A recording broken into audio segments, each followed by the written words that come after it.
Best-selling author Julia Quinn is heartbroken over the next season of Bridgerton, the Netflix adaptation of her novels. But what caused her heartbreak? What happened during the last season of Bridgerton? And when can fans expect to see the next season? We'll answer a lot of those questions and get into a whole lot more, but you've got to keep watching. What happened in Season 1 of Bridgerton? Before we dive in with the off-screen drama, let's review the on-screen drama. And spoiler warning for all of Season 1 of Bridgerton. If you haven't watched it, why not? The show follows the wealthy Bridgerton family, consisting of a widow and her 8 children, all of which are helpfully named in alphabetical order. The series takes place in Regency-era English society, sometimes around the early 1800s. However, the show prides itself on a racially diverse cast, so the show creators insist that it's actually an alternate reality.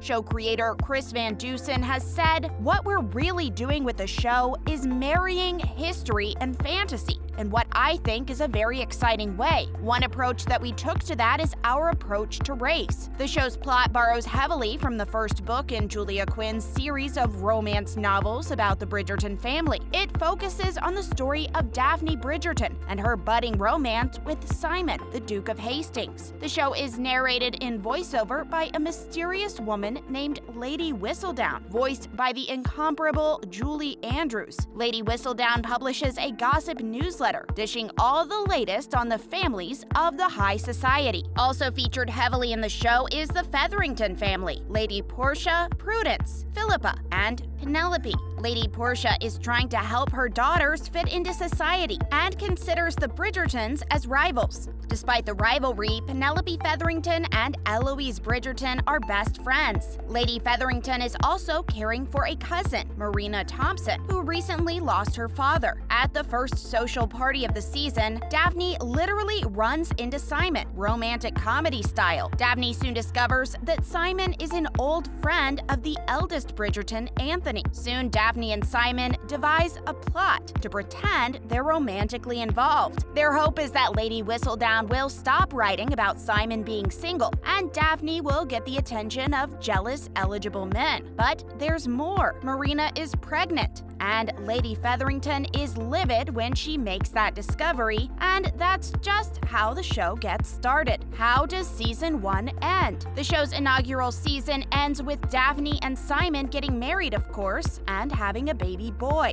Daphne getting pregnant was actually a major plot thread through all of Season 1. Simon originally claimed that he was sterile and unable to get Daphne pregnant. Daphne eventually figures out that Simon's reasoning is less of a can't and more like won't. Obviously, the two share a heart-to-heart, and Simon reveals that he has some daddy issues that he'd rather not repeat. Daphne soothes her husband, and they eventually decide to have a child together. Moving on, Anthony is happy for his sister and her new husband, but he swears off love altogether. Through a dramatic reveal, we find out that Lady Whistledown is actually Penelope Featherington. This could break Eloise's heart if she were to find out her BFF is spilling all of the gossip. Penelope revels in the drama and doesn't care much for her family, so she exposes Marina's secret pregnancy. She does this to prevent Colin Bridgerton, who she is in love with, from being with Marina. Penelope's plan has an interesting and unexpected outcome, however. The brother of Marina's fallen lover offers to marry her and care for the child. Marina reluctantly accepts, but only after the brother insists that the father of the child loved Marina and would want the child cared for. Meanwhile, Benedict Bridgerton is having all kinds of debaucherous fun and decides he's going to make his living as an artist. Eloise is the next daughter in line to find a suitable bachelor. The show ends with Colin Bridgerton departing for Greece and Francesca Bridgerton returning from Bath. So now that you're all caught up on the latest scandals on Bridgerton, we can finally answer the question, why is Julia Quinn heartbroken? What will happen in Season 2? And when does Season 2 premiere? The answers to all of those questions, plus a lot lot more are coming right up, so don't go anywhere. What has the Bridgerton author so upset? As we already know, the television show bases its plot on the novels written by Julia Quinn. There are a total of 8 books in the Bridgerton series of novels. Each book focuses on a different sibling of the Bridgerton family. The first book, The Duke and I, followed the romance of Daphne and Simon. The show followed that same romance. After their happily ever after, however, Daphne and Simon become more secondary characters. So on April 2nd, 2021, Netflix announced that the actor portraying Simon, Rege, will not be returning to season 2. Said Quinn, "People are so heartbroken about Rege not coming back. I mean, I am also heartbroken, but in terms of the story, it's not strictly structured for him to come back." The author does remain hopeful that Paige will return at some point, or at least for a cameo. Quinn has other reasons for heartbreak as well. Quinn's father, Steve Cotler, and her sister, Violet Charles, were killed in a car accident by a drunk driver in Utah last July. Quinn had just finished writing a graphic novel with her sister entitled Miss Butterworth and the Mad Baron. The book is dedicated to her father. Still, Quinn is thankful to see her books come to life on screen. When asked in an interview what it's like to have the words she wrote come to life, Quinn said, "To realize that something that began in my head and that was just me now belongs to so many other people, and they're all bringing a little bit of themselves to it. It's just made it so rich and wonderful." What can we expect in season 2? Remember that there could be up to 8 seasons, one for each sibling. Show creator Chris Van Dusen said, "We know there are 8 Bridgerton siblings and there are 8 Bridgerton books. So in success, I would love to be able to explore love stories and romances for all the Bridgerton brothers and sisters, of course." So we can glean some insight into the second season by looking at the second book of the series, The Viscount Who Loved Me. The second season of Bridgerton will follow Anthony Bridgerton, the oldest Bridgerton son and Viscount, as he sets out in search of a suitable wife. He is driven by the duty to uphold the family name. Anthony's search for a wife seems ill-fated because of his own impossible standards, until Kate and her younger sister Edwina Sharma arrive from India. When Anthony begins to court Edwina, big sister Kate discovers the true nature of his intentions. Anthony isn't looking for true love, just a wife to uphold his honor. Kate then decides to do everything in her power to stop the union, but in doing so, the back and forth bickering and arguing between Kate and Anthony only brings them closer together, complicating matters on both sides. Meanwhile, the Featheringtons must welcome the newest heir to their estate, and Penelope continues to navigate high society, all while keeping her deepest secret from the people closest to her. Of course, the show likely won't go beat for beat along with the novel. Any page-to-screen adaptation will have differences. As for the details, the show's creators are trying to keep their plans hush-hush. The only way to find out all the scandals and juicy gossip of the Bridgerton family is to watch the next season. When will season 2 come out? On January 21st, 2021, Netflix announced that the steamy series will be back for a second season. Creatively, they actually announced the return in a form of a statement from the queen of Bridgerton gossip herself, Lady Whistledown. The statement read, "The incomparable cast of Bridgerton will return to production in the spring of 2021." While the casting crew did indeed begin production on schedule, the show had to halt in mid-July following a COVID-19 outbreak on the set. The show resumed filming in August, and to quell worried fans, show creator Chris Van Dusen assured that the first couple of episodes were already in the can and in post-production. Originally, fans had hoped for a Christmas 2021 release date, exactly 1 year after the premiere of season 1. However, on Christmas Day 2021, Netflix, along with the Bridgerton cast, announced that season 2 of the show will premiere on March 25th, 2022. Along with the announcement was a teaser clip of a battle of wits between Anthony and Kate. The chemistry on screen is certainly steamy. Author Julia Quinn would like to remind fans that although this may be Anthony's time to shine, there is a much larger world at play. She said, "Unlike Grey's Anatomy, we are not going to take this couple and torture them for 14 more seasons. they get to a happily ever after, and then another couple comes to the fore. What do you think? Are you excited for season 2 of Bridgerton? Who is your favorite member of the Bridgerton family? Are you upset that Simon won't be coming back? Leave your answers in the comments below, and make sure you subscribe for more television news.